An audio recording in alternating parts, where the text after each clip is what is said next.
everybody, and welcome back to RuneScape 3's Ironman. If you do find yourself enjoying this video, please be sure to leave a comment. It may turn up in one of these videos. Also, if you like this video, hit the like button down below. It really helps by supporting me. If you want to see more of my content, be sure to hit the subscribe button.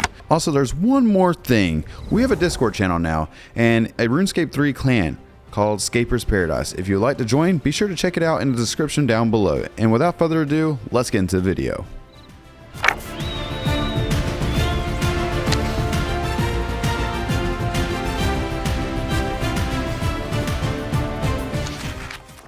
Alright Scapers, we're starting on our Ironman story here with the blue baby dragons in the Taverley dungeon, where I started to collect some more baby dragon bones. I really want to get some more prayer levels before I set off on my next big adventure. Now that we have all these bones, let's head to the Chaos Altar where we can get a few more prayer levels.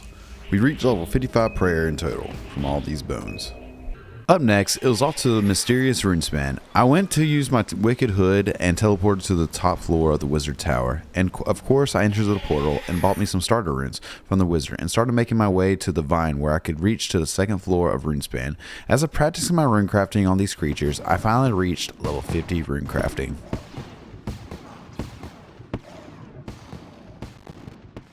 Now it's time to head back to Anachronia to do a few more upgrades on my base camp. I was going to need more space to upgrade my storehouse, and then along with that, set workers to start gathering logs, vines, and hide. This way I could hopefully upgrade the sleeping quarters, and we can get some more recruits in to help with the base camp next week. While I'm here, let's head to Herbie Warrior, where I can help the Zagamites with their herbs. While I was there, I reached level 32 herb lore. I'm sure you all are aware of the strange rocks that randomly appear while you're out skilling. Well, those strange rocks were starting to clutter my bank, so I went over to the Varrock Museum to speak to Maris and get the statue collection bag. I also learned that the statue that we have been restoring, his name is Daharmik. I don't know how to say it. He's a mage from the very early days of magic. This statue wasn't just a statue though, it was him himself. He lost a duel in the Second Age, but when he lost, he was cursed, and unfortunately that's all we know about him. So for my next adventure, I knew I'd be needing some supplies. I went over to the Berthorp's mine and started mining all the clay. Once I had a full inventory, I went to the well and softened the clay. Next, I went over to the pottery wheel and made me an unfired bowl and some fishing urns. I needed to fire them up in the oven and harden the urns, and went to the bank and imbued them with water runes. These will be very handy to get a little bit extra XP while fishing. While I'm here in Berthorp, I might as well get me some steel nails. They're going to be very useful for the quest ahead. The next item on my list was to get some silk. I went to Air Dungeon and just stole some, since the adventure I was going on was very important for the Kingdoms of Gielinor.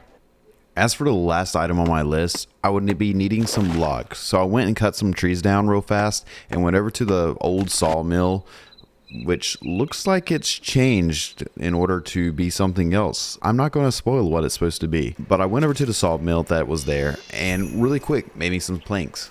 For the very last item on my list, I would need a drink called the Wizard Mind Bomb. I returned to Berthorp and went up to the fort and went down the stairs to the old game room. Keep in mind, to talk to Sam, you'll need to stay on the same world and not a global world.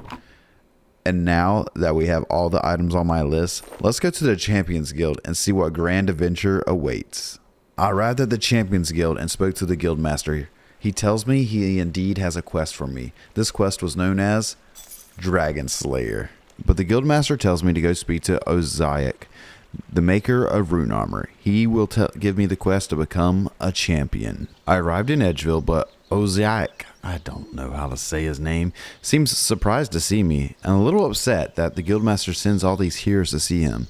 He then informs us he isn't going to let anyone just wear his rune plate mail, but upon persuading him, he tells me go slay the dragon of Crandor.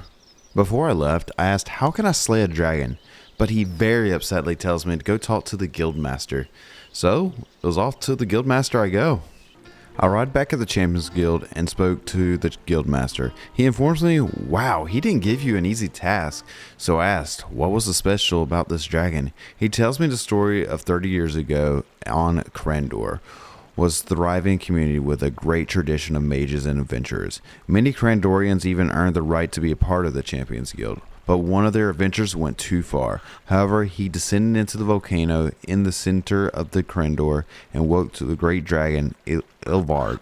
Even though she barely escaped with her life, the dragon still won in a way, and laid waste to the whole of Crendor with her dragon breath. Very few escaped the island, and even reached the Remington, where it destroyed the refugee camp.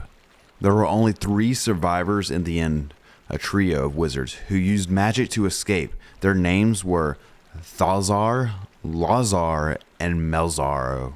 He informs me if I'm serious about taking on these dangerous beasts, first I'll need to get to Crendor. But it won't be an easy task. It's surrounded by dangerous reefs, so I'll need a map and a ship capable of getting through all these reefs. I'll also need some form of protection against dragon breath, so Ian gives me the names of all the people that could help.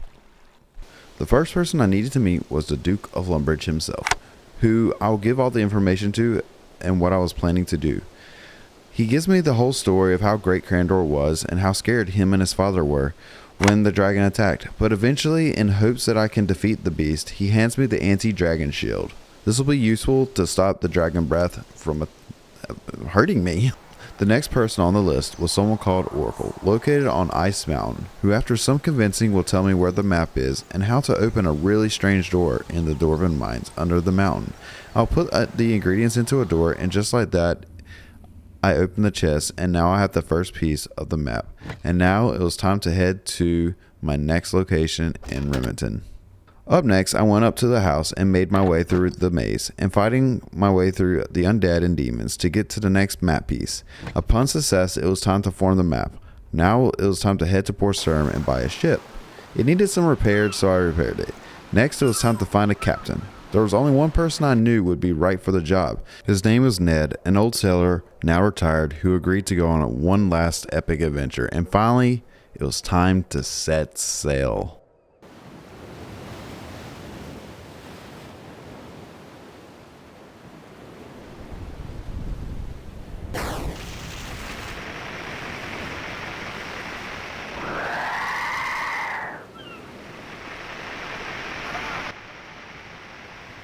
Upon sailing, we couldn't see the island due to some clouds, but all of a sudden a dragon emerges and set waste to our ship. Luckily, we crashed into Crendor and the dragon returned to its den. I made my way up the mountain into a den. In a long, epic, drawn-out fight, I laid waste to the dragon, cutting the head off as a trophy.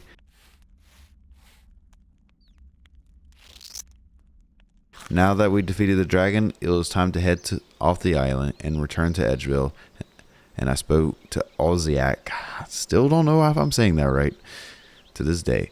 And that was quest complete. I received 18,650 strength XP and 18,650 defense XP, along with a rune plate body, anti-dragon shield, and access to Crendor and Mezard Maze and Dragon Crest on the Herald Cape. With 2 quest points, this left me at 38 quest points. Now that we have the shield, I'm going to get some real dragon bones from the green dragon bones in the wilderness. This is going to be very helpful in the future due to at this time it's our only defense against the dragon's fire.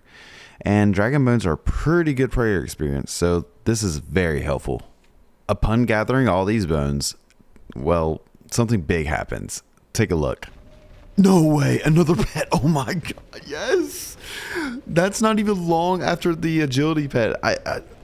This is crazy. This is great. We have now the Constitution pet. That's right. I got the Constitution pet, which I'm still fathomed about because we just got the agility pet. So this was epic because I was not expecting it. It's crazy that we're getting these pets this early on. So what's next? Take your guesses down below. To cool things off, I went over to Catherby and started fishing. We're now reached to level 60 fishing. I'm sure you all remember last episode when I completed Shallow Village. Well, I went and returned there and went to these gems because they are better gems for me at my level. So I started to mine those and started collecting those for crafting for later on in the future. Well, that's going to do it for this week's episode of RuneScape 3's Iron Man. Before I wrap up, I'd like to show you the bank and the stats. Don't forget, if you want to join the Discord, a link is down below. And while you're there, just leave a message saying you would like to join the clan. I hope you enjoyed this week's episode. As always, hit that like button and subscribe button if you haven't already. Until next time, I'm Auzzy. See ya.